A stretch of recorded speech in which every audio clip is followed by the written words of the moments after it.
de chaque camp, non seulement pour du territoire, mais presque encore plus pour tuer le maximum dans l'autre camp. C'est vraiment une guerre comme ça, qui se compte en nombre de morts qu'on arrive à faire dans l'autre camp. Vous nous avez rejoint, Wally, vous êtes un personnage vraiment intéressant à écouter. Vous êtes un des tireurs d'élite les plus connus du monde. Vous êtes battu aux côtés des Ukrainiens. Bonsoir, Wally.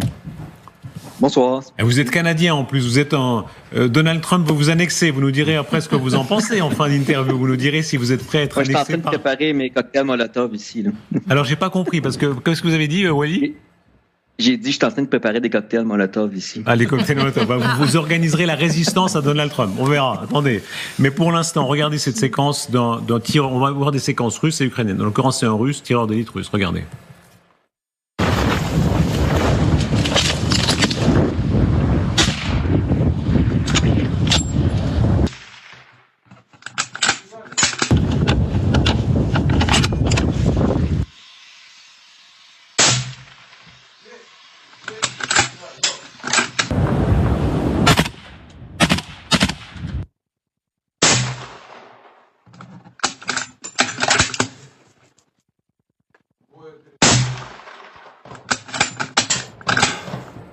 Wally, s'il vous plaît, regardez la séquence qu'on vient de voir. Commentez-la, vous, parce qu'évidemment, vous êtes dans la position de tireur d'élite, vous avez, aux côtés des Ukrainiens, combattu. Oui. Donc, à première vue, ça me semble être un montage, donc c'est pas réel. Probablement que les images sont individuellement vraies. Par contre, là, ça semble vraiment pas un vrai engagement de tireur d'élite de faire des troupes ennemies. Qu'est-ce que ça illustre exactement? Qu'est-ce qu'il cherche à illustrer par ce montage? C'est un outil de propagande. Dans le fond, le but, c'est un peu de répandre la terreur chez l'ennemi, donc de laisser croire que, dans le fond, les tireurs d'élite là, sont extrêmement efficaces et causent énormément de pertes chez l'ennemi. Mais dans ce cas-ci, je peux vous dire, je vais vous donner seulement un détail technique qui indique pourquoi je pense que c'est pas une vraie vidéo. Donc, on voit l'optique qui est utilisée par le tireur d'élite, qui est une optique faite pour le jour. Mais on voit une espèce d'image après ça prise avec un viseur thermique et on voit que quand le coup part, on voit vraiment que l'image bouge. Donc c'était l'observateur qui avait un viseur thermique et que le tireur avait un viseur optique diurne. On verrait pas cette chose-là. Donc c'est juste un exemple. L'angle m'apparaît très suspect. Beaucoup de petits détails ici et là que je vois, le contexte, la façon que c'est filmé, etc. m'indiquent que c'est probablement un assemblage de fausses images et je crois que les tireurs d'élite qui sont filmés dans la lisière de bois face au champ, ça, c'est une image, d'après moi, qui a été plus ou moins préparée d'avance. Donc, les tireurs ont tout simplement tiré plus ou moins dans le vide. L'image au viseur thermique me semble vraie. Par contre, est-ce que c'est clair le niveau de perte qui a été causé chez l'ennemi, etc.? Ça, c'est pas nécessairement clair non plus. C'est passionnant de vous entendre, Wally, parce que vous avez évidemment le regard du spécialiste. Vous êtes les meilleurs tireurs d'élite qui soient dans le monde. J'imagine que c'est pas une profession tellement répandue. Il y a combien de tireurs d'élite de premier rang dans le monde? Premier rang, oh bon Dieu, il doit en avoir... ça dépend ce qu'on entend par la définition de premier rang, mais je dirais il doit en avoir peut-être 1000, 2000, je dirais, instinctivement. Et vous pouvez tuer quelqu'un à quelle distance? Le plus loin que vous pouvez, puisque beaucoup de tireurs d'élite sont engagés là, sur cette terre d'Ukraine, là, ou à course d'ailleurs, dans les deux camps? Donc, ça dépend évidemment d'un paquet de choses. Donc, les conditions, ça dépend du vent, ça dépend de l'équipement qu'on a donné. Donc, si on n'a pas du bon équipement, on ne pourra pas tout simplement toucher la cible. Par exemple, si on n'a pas de télémètre laser, si on n'a pas d'équipement pour bien évaluer le vent. Donc, il y a beaucoup de conditions, mais règle générale, la distance efficace maximum d'une équipe de tireurs d'élite bien équipée est d'environ 800 mètres. Au-delà de 800 mètres, ça devient de plus en plus hypothétique. Donc, dans un scénario, comme on voit à l'écran, imaginons que le scénario serait vrai, où la cible, on n'est pas obligé de toucher à chaque coup. Donc, on peut se permettre, par exemple, de tirer, je donne un exemple, 10 projectiles, mais on est satisfait si on touche, par exemple, un tiers du temps. Donc, dans ce cas-ci, la portée va être beaucoup plus importante. On peut engager, par exemple, à 1500 mètres, 1600 mètres, dépendamment de l'arme. Encore une fois, l'arme qui est utilisée dans la vidéo n'est pas une arme qui est optimale pour ce type de terrain-là. Wally, restez avec nous, puisqu'on va voir d'autres séquences très impressionnantes et vous allez nous aider à les commenter. Oui, vous vouliez voir quelle séquence, notamment celle-là.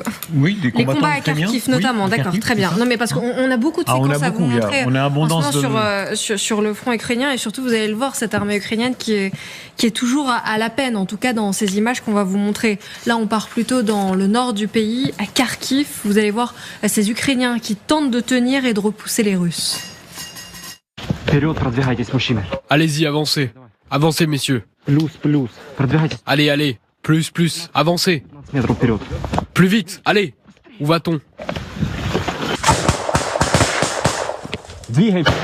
15 mètres en avant.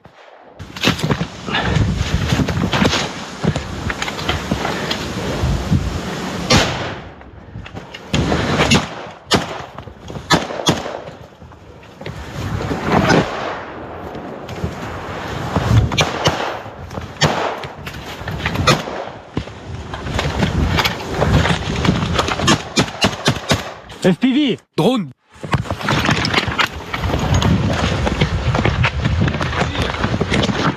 FPV, le voilà. FPV, mouchi. Drone, les gars.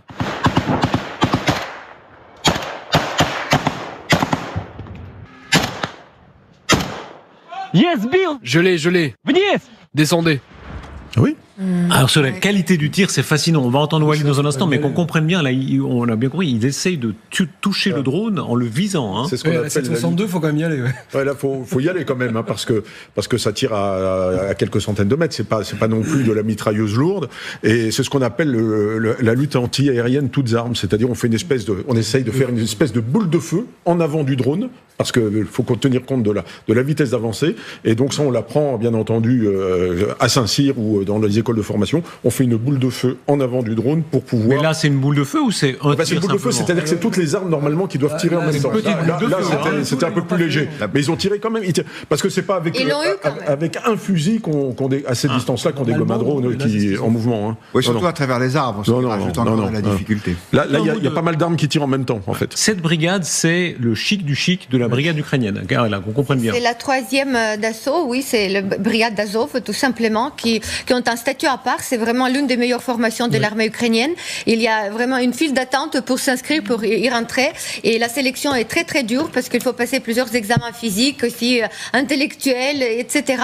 Et après, il y a une formation qui est aussi organisée par les soldats, les militaires de cette brigade. Et ça donne des résultats assez exceptionnels parce que même la petite séquence, dans les difficultés qu'ils étaient, les militaires ukrainiens, ils ont réussi à avoir le drone à travers les arbres, etc. C'est vraiment une brigade qui tient aux côtés de Pokrovsk, ils montrent des résultats exceptionnels.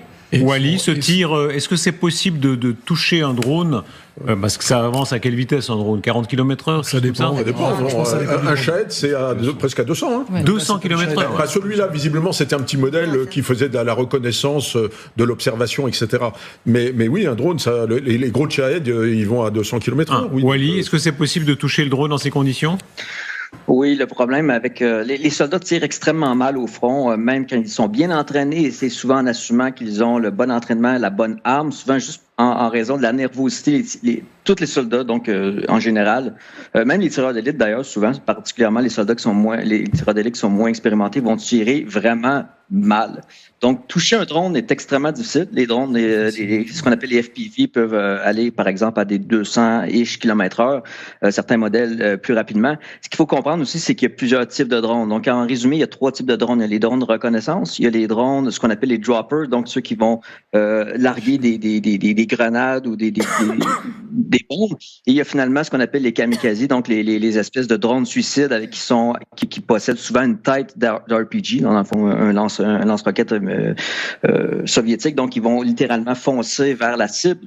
Donc, on a ces 3 types d'armes de drones-là en général. Pour les petits drones, je parle pas des grands drones. Et souvent, un des problèmes, et que j'ai moi-même eu personnellement, c'était qu'on n'était pas capable d'identifier de quel côté étaient les drones. La bonne nouvelle, c'est que quand j'étais au front, la majorité des drones étaient ukrainiens, mais c'était pas certain. Donc, il y avait eu des situations, il y avait des drones, surtout de reconnaissance, en fait, du côté russe. Et après que le drone approche de nos positions, par exemple, on se faisait bombarder à l'artillerie. Donc, le drone servait, par exemple, pour ajuster le tir de l'artillerie. Est-ce qu'il y a un front... Oui. Est-ce qu'il y a un front, pardon Wally, je vous pose la question, mais à vous aussi sur ce plateau, est-ce qu'il y a un front? Parce que là, on se bat dans un petit bout de forêt, un bosquet. Alors moi, l'impression que dans la région de Kharkiv, qui est une très très grande ville. Hein. Alors ce que je vois, on doit être au nord de Kharkiv, visiblement vers la frontière, là où ça les Russes avaient fait une incursion. Ce que je vois, moi, c'est du nettoyage de tranchées. C'est pas du combat de très haute intensité, mais nettoyage de tranchées. En revanche, la surprise est à chaque détour du bois ou à chaque détour de la tranchée. Donc c'est un combat qui reste assez anxiogène, assez difficile à mener, qui peut consommer beaucoup de munitions. Et puis après, il faut aller dans les trous. Donc ça se faisait très très bien pendant la Première Guerre mondiale. Il faut rentrer dans les trous, il faut nettoyer chaque trou un par un. Ça veut dire chaque tranchée, c'est ce qu'on voit ici. Oui, il faut pénétrer à l'intérieur de chaque tranchée. Et puis il y a des abris. À un moment donné, il faut nettoyer chaque abri. Vous ne passez pas dans la tranchée en laissant du monde derrière. Vous voyez un jet de grenade. Donc c'est très compliqué. Vous voyez, en fait, c'est du nettoyage. Vous voyez bien que vous êtes sur une zone boisée en limite de champ. Donc c'est là qu'en fait on met les positions de défense. Mais là, je parle sous le contrôle de notre camarade qui lui le pratique aujourd'hui. Et donc vous voyez bien que ces tranchées-là doivent être, c'est des lieux qui sont des lieux qui vous permettent de tenir le terrain. Donc il faut aller les prendre. Donc vous voyez que là il y a une approche avec l'objectif qui est désigné par le chef de groupe sur les 15 mètres en avant. Là il y a le tir de grenade qui permet qu'on va voir à un moment ou à un autre là. On voit bien le jet de grenade, l'explosion de la grenade derrière, l'avancée du groupe de combat couvert par ses camarades derrière. Voilà. Et c'est là qu'on voit arriver le drone et on voit passer le drone. Voilà, là vous voyez passer le drone. La grenade là, oui. Et donc c'est vraiment du combat de voilà, là c'est la grenade, pardon. Et c'est vraiment du combat de nettoyage des points d'appui qui sont les postes de combat en fait de chacune des armées. Alors, on va voir une autre séquence extrêmement impressionnante dans un instant avec vous, Émilie, sur les progressions russes cette fois-ci. Un mot encore avant de nous quitter, Wally. Évidemment, vous êtes Canadien, vous ne pouvez pas le cacher avec votre accent. À la réaction de ce qui va être dans quelques instants un dossier de cette soirée, un chapitre important. Donald Trump qui veut annexer le Canada, qui dit que ce ferait un très bon 51e État des États-Unis. Comment votre cœur de Canadien réagit ? En fait, avec Donald Trump, je crois qu'il faut le prendre au sérieux, mais il faut pas le prendre littéralement.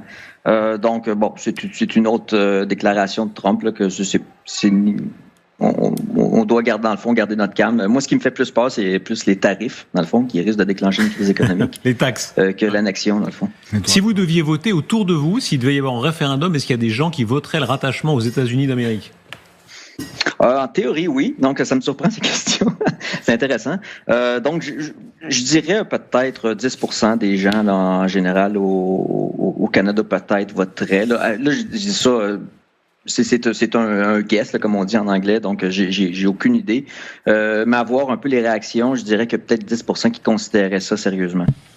Mais Wally, il faut toujours se méfier des questions de Darius Rochebin. Non, il n'y a pas de. Voilà, je voulais saluer les très beaux dessins dans la chambre de Wally, voilà, qui. Oui, d'être intrusif. Qu'est-ce que c'est ?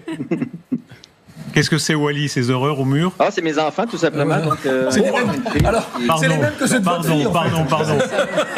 Non, mais j'ai une fille aussi, j'ai 2 filles même, donc je sais ce que c'est. Mais on est obligé de les afficher en plus. Et les dessins sont absolument merveilleux. Absolument. Toutes les filles, on salue tous les enfants du monde. Merci beaucoup. Voir, Wally, hein.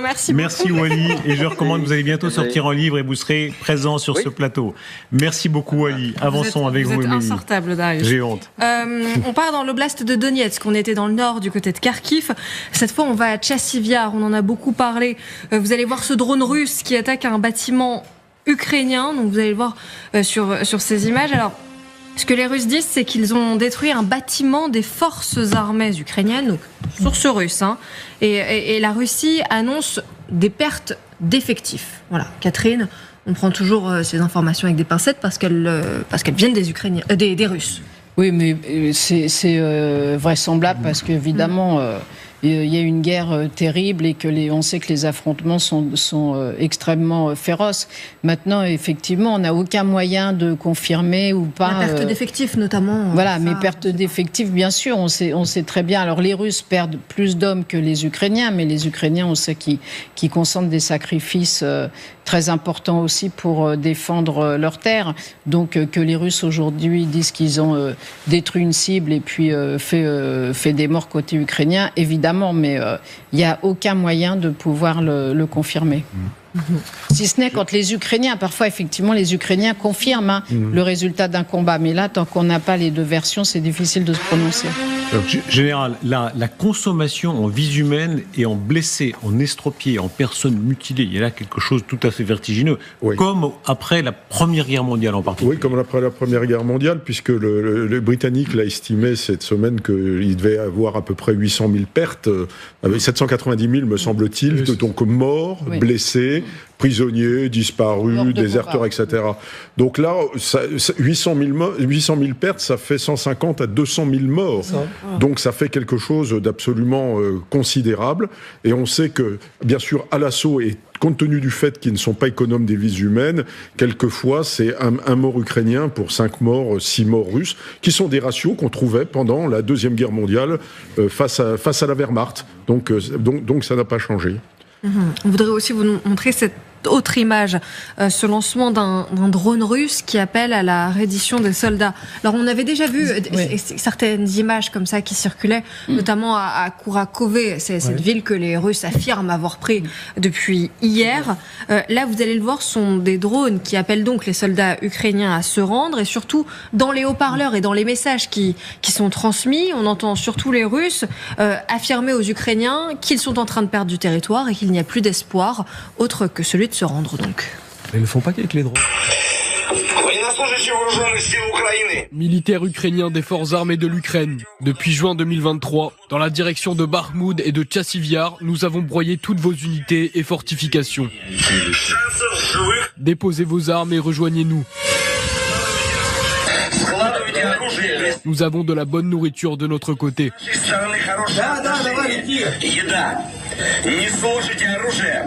Déposez vos armes. Ouais. Alors, juste un mot peut-être sur le côté artisanal quand même du drone. On voit que c'est une enceinte qui est scotchée au drone. C'est ce qu'on voit au début. Regardez, c'est juste ici. On a été assez marqué par ça. Après, ça fait le job, hein, donc. Bah oui, je sais que ça vole et que ça vole et ça crie. Donc, non, ce qui est intéressant en ce moment, c'est de voir depuis quelques semaines la montée en puissance de la propagande russe par vidéo. Rappelez-vous il n'y avait pas tant que ça, alors que là, on sent, mais pareil, on est dans cette logique du tic-tac du 20 janvier, où tout le monde finalement se repositionne, et les Russes font un gros effort. Un gros effort, alors en plus avec Koursk qui les a un petit peu déstabilisés. Ils font un gros effort de propagande en ce moment pour essayer de dire on va gagner, on prend tout, quitte à aller parfois un peu vite. Kourakové, c'est vrai qu'ils ont avancé, mais c'est pas totalement plié. Est-ce que ça marche ce genre d'opération? Parce qu'on a vu ça, les Ukrainiens l'ont beaucoup fait, les Russes l'ont beaucoup fait, ces fameux tracts où on dit rendez-vous. Est-ce que ça marche? Ça a marché dans l'histoire à Stalingrad notamment, quand au mois de novembre, décembre, quand les troupes allemandes étaient encerclés, ils avaient mis des vidéos par leurs géants, les Russes et des unités entières se sont rendus. D'ailleurs, ils auraient peut-être mieux fait de ne pas le faire, puisqu'on sait qu'il y a eu 91 000 prisonniers et il y en a 5 000 qui sont rentrés en 55. Donc vous voyez un peu le taux de perte dans les camps de prisonniers. Mais effectivement, à l'époque, ça a fonctionné au moment où Stalingrad était quasiment perdu pour Paulus. En tout cas, aujourd'hui, ça marche absolument pas, parce que leurs vidéos pourries, ça sert à rien. On a d'autres images où ils détruisent ou ils tuent tout simplement les prisonniers ukrainiens, et on voit vraiment augmentation d'images dans ce genre où il y a 3 prisonniers qui ont été encore tués récemment, et on voit ça comme images qui viennent de drones ukrainiens qui observent la région un peu de loin. Donc bien évidemment ça peut pas marcher. La seule chose que les Ukrainiens veulent, c'est vraiment détruire l'ennemi, le repousser de l'Ukraine. Mais par contre chez les Ukrainiens ça marche un peu mieux, parce que récemment, je vous rappelle aussi, il y a 2 jours, il y a seulement 2 militaires ukrainiens qui ont réussi à emprisonner 14 soldats russes. Nous avons vu les preuves qui ont été identifiées, où les soldats russes, ils se sont rendus tout simplement, ils ont déposé les armes en disant on veut pas faire la guerre, on attendait que vous veniez. Donc ça s'est passé un bon enfant, si je peux dire. Finalement, tout le monde est vivant et les Russes seront très bien traités, parce que n'oublions pas que les conditions de détention des prisonniers russes sont suivies au microscope par tous les organismes internationaux, tandis que les prisonniers ukrainiens sont torturés, violés et tués par les barbares russes de leur côté.